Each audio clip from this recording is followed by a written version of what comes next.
Hi friends, আজকে এটা নতুন রেসিপি নিয়ে চলে এসেছি। কচুরলতি চিংড়ি মাছ দিয়ে রান্না করব।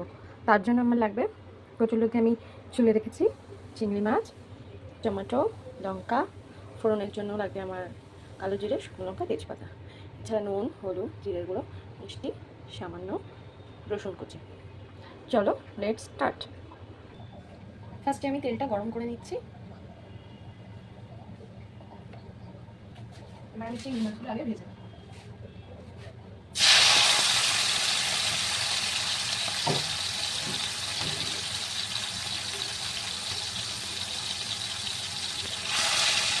নুন হলুদ মাখিয়ে রেখেছি।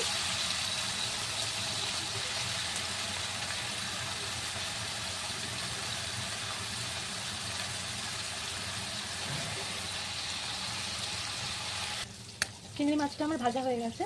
এবার আমি কচুলতিটা একটু ভাপিয়ে নিচ্ছি। সামান্য একটু নুন দিচ্ছি, 2-3 মিনিট মতো ভাপিয়ে নিচ্ছি।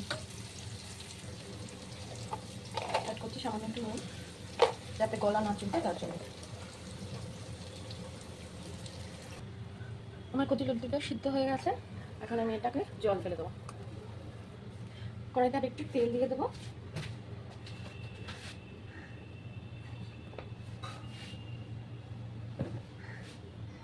কড়াইয়ে তেলটা গরম হয়ে গেছে। তেজপাতা, শুকনো লঙ্কা, কালো জিরে ফোড়ন দিয়ে দিচ্ছি।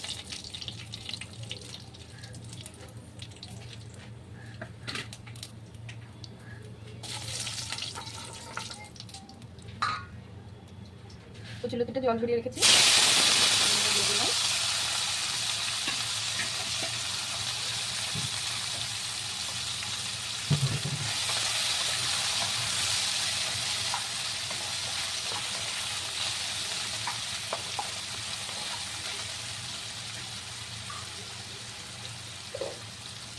অ্যাড করছি সামান্য নুন আর হলুদ। নুন দিয়ে আমরা সিদ্ধ করেছি, এই জন্য আমরা অল্প করে নুন দেবো। করে অ্যাড করছি সামান্য রসুন, একটু হালকা করে ভেজে নেব। রসুনটা দিলে একটা সুন্দর ফ্লেভার হবে।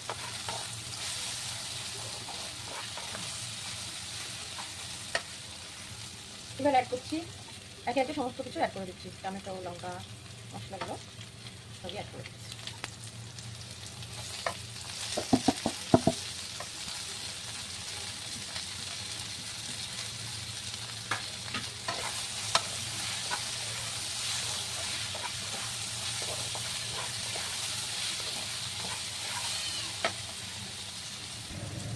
এবার চিংড়ি মাছগুলো অ্যাড করে দেবো।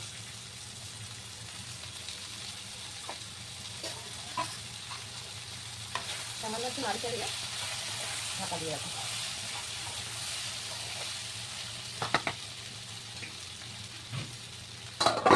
10 মিনিটের জন্য ঢাকা দিয়ে রাখছি।